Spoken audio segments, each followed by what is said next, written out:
За миний app нь болохоор одоо fake store API-аас бараануудыг дуудаад түүнийг одоо Firestore дээр хадгалах, одоо энэ сагслах бол Firestore дээр хадгалаад бас энэ favorite хадгалах тийм app байгаа. Тэгээд authentication хэсэг хийсэн. За эхнээс нь харах юм бол за энэ дээр бид бүртгэлтэй Gmail-ийг хийгээд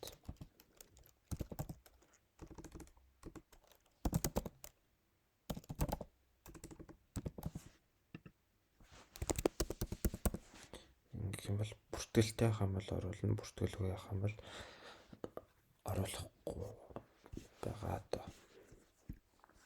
За ингээд home хэсэг дээр болохоор ерөнхийдөө бүх бараануудаа татчих явж байгаа. Энэ дээр нь болохоор категориг оруулж ирсэн. Энийг бас юунаас дуудаж байгаа. Тэгээ категориор нь шүүгээд харж болно. За нэг бараан дээр дараад тэгээд доор нь сэтгэл бичиж болно. Тэгээд сагсанд нэмэх функцийг сагсанд нэмэх товчиг дарах юм бол сагсанд нэмэгдэх байгаа. За тэгээд энэ дээр болохоор дуртай бараа дээр дарахад дуртай бараанд орно. За тэгээд сэтгэл бичиж байгаа. Сэтгэл бичээд энд ингэх юм бол одоо бүх хүнд энэ сэтгэлүүд нь харагдж байгаа. Энийг болохоор Firestore дээр хадгалж байгаа. Тэгээ хамгийн сүүлд бичигдсэн сэтгэлүүдийн хамгийн дээр нь харуулна. За одоо код руу орох юм бол main dart хэсэг дээр нь болохоор ерөнхийдөө энэ дээр энэ main функц дотор Flutter app эхлэхээс өмнө Firebase зэрэг async үйлдэл зориулсан Flutter системийг бэлэн болгож байгаа. Тэгээд одоо дараа нь болохоор саяныханд бэлэн болгож байгаа нь болохоор энэ хэсэг байгаа. Энэ хэсэг дээр болохоор notification service-ийг одоо initialize хийж байгаа. Тэнгүүт run app нь болохоор одоо app-ыг эхлүүлэх provider ашиглан одоо эхлүүлж байгаа. За энэ дээр нь болохоор одоо энэ дээр build хийгээд за тэгж байгаа. Тэнгүүт энэ одоо stream builder нь болохоор нэвтрэлтийг одоо шалгах одоо блок байгаа. За тэнгүүт сервис ямар сервис үүсгэн гэхээр энэ нэр болохоор одоо бүх эндээс одоо base сурлын эндээс одоо git хүсэл дээр http git хүсэл дээр энэний product-аас бараануудыг авах, ID-гаар нь авах, категориг авах, категорийнх нь ID-гаар авах ийм git төсөлтүүдийг явуулаад авч байгаа. За тэнгүүт дараа нь болохоор authentication буюу одоо нэг нэвтрэлтийг бүртгүүлэх, нэвтрэх одоо гарах мөн нэвтрсэн төлөвийг хянах зэрэг гол үйлдэлийг агуулж байгаа. Одоо тэнгүүт яг энэ хэсэг нь юу хийж байгаа вэ гэх юм бол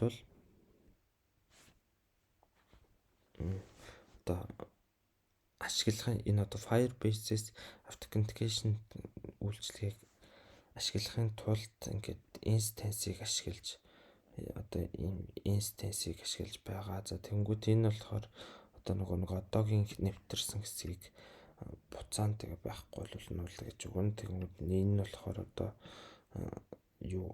real time stream бөгөөд одоо нөгөө хэрэглэгч нэвтэрсэн хэсгийг шинжлэх мэдээлэх боломжтой болгодог. За тэнгүүт энэ sign-in гэж байгаа нь болохоор бүртгүүлэх Firebase одоо нэвтрүүлэх функц байгаа. Тэнгүүтээ болохоор register гэдэг нь болохоор одоо бүртгүүлэх одоо Firebase.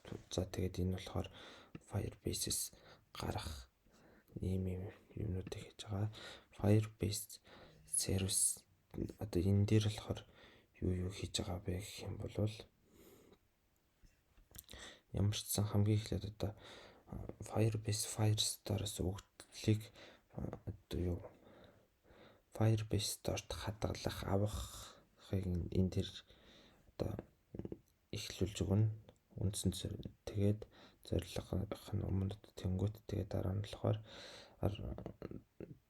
хэрэглэгчийн автентикейшнийг хэрэглэгчийн одоо юг авах зорилгоор одоо тэгж байгаа. За тэнгуут энэ дээр нь болохоор сагсанд бүтээгдэхүүн нэмэх функц одоо түрүүнд нөгөө сагсанд нэмээд Firebase-д хадгалаад байсан. Тэр дээр болохоор хэрэглэгч нэвтэрсэн болвол одоо тухайн хэрэглэгчийн user одоо UID карт замд одоо продуктыг set нэмж өгнө л гэсэн үг. Тэгээд time slab гэдэг нь болохоор нөгөө цагийг серверийн цагийг нэмж байгаа. За тэнгуут энэ болохоор нэмсний устгах байна. Өмнөхтэй ерөнхийдөө адилхан. За тэнгуут git одоо git cart item гэж байгаа болохоор энэ сагсны бараануудыг real time унших зорилттой одоо нэвтэрсэн. Тэнгуут одоо энэ диск энэ картыг ингээд унших. Тэнгуут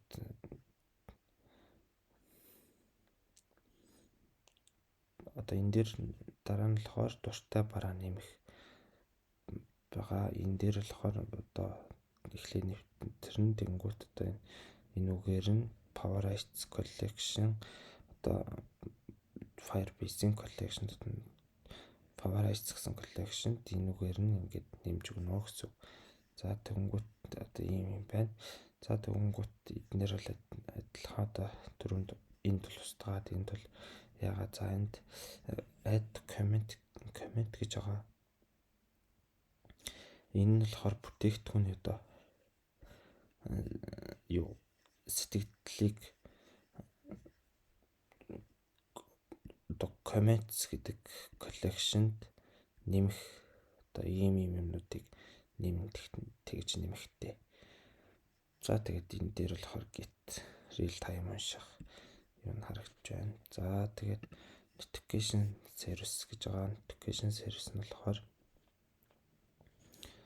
одоо Firebase cloud messaging одоо эсвэл болон одоо нөгөө Flutter local notification ашиглан төр мэдээллийг гар утсан дээр хүлээн авах. Тэр нь болохоор би гар утсан дээр хийх гэсэн чинь гар утсан дээр хийж болдог. Юун дээр хийсэн болохоор тэрийгэ туршиж харуулж чадсангүй. За тэгээд энэ дээр болохоор initialize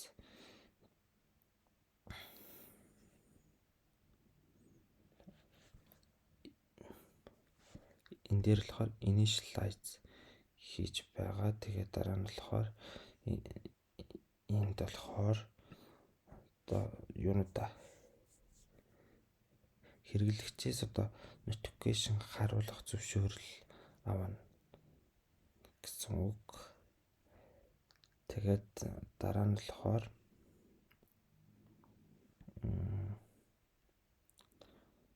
тэгээд гар утсан дээр notification харуулахын тулд Android ба iOS төхөөрөмжтөр тохиргоо хийн. Тэгээд одоо background notification-ыг одоо тэгээд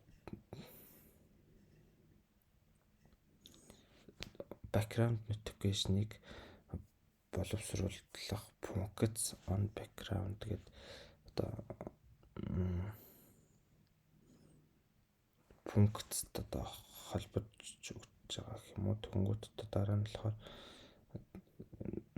одоо foreground notification буюу app нээлттэй хоёр notification ирвэл одоо тэр нь болохоор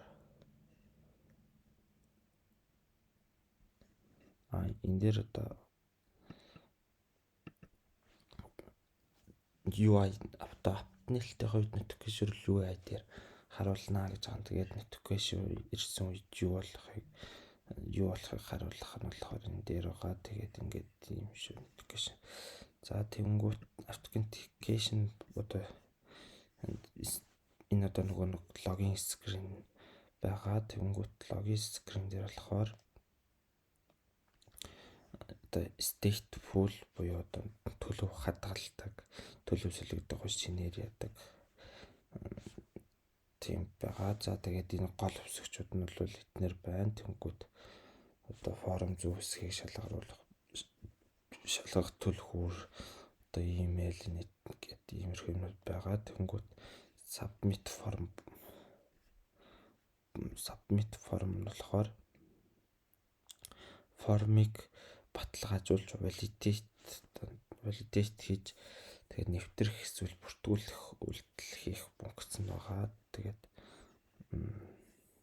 өөрчлөн болохоор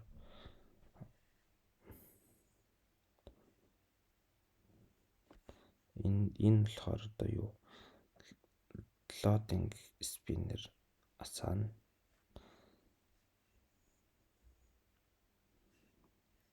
За тэгээд cached гэж байгаа. За cached.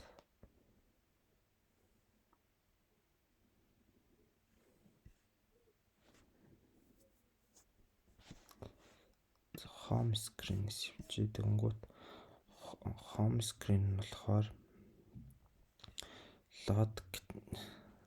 load category гэж байгаа. Одоо энэ нь болохоор категоридыг нөгөө API-с бүтээгдэхүүний ангиллыг одоо категориг жагсаалтыг авч ийм категори гэдэг энд хадгална.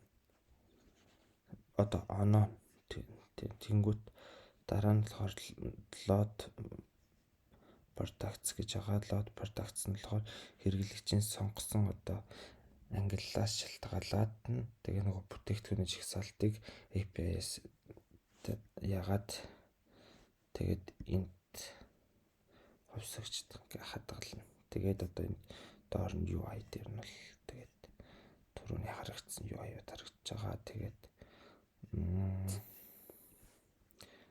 дараа нь болохоор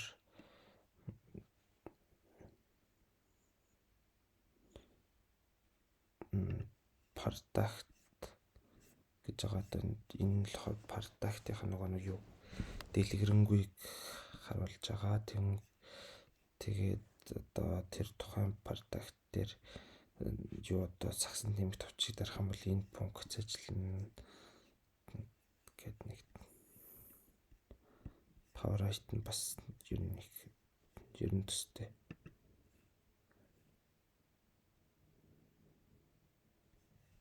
Тэгээд сагсан дээр нь болохоор нөгөө сагсалсан бараануудыг харуулж байгаа.